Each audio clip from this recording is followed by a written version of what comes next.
বিএনপির স্থায়ী কমিটির সদস্য সালাউদ্দিন আহমেদ বলেছেন, স্বাক্ষরিত জুলাই জাতীয় সনদের পক্ষে আছে বিএনপি।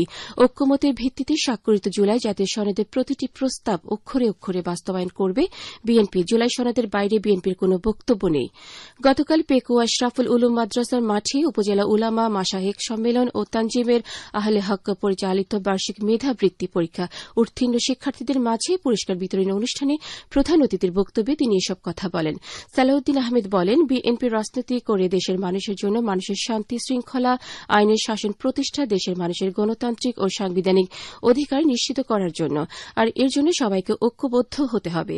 জেলা উলামা দলের আহ্বায়ক আলী হাসান চৌধুরী অনুষ্ঠানে সভাপতিত্ব করেন। পরে বৃত্তিপ্রাপ্ত শিক্ষার্থীদের মাঝে পুরস্কার তুলে দেন অতিথিরা। এর আগে সাবেক প্রধানমন্ত্রী ও বিএনপির প্রয়াত চেয়ারপারসন বেগম খালেদা জিয়ার আত্মার মাগফিরাত কামনায় দোয়া মাহফিল অনুষ্ঠিত হয়।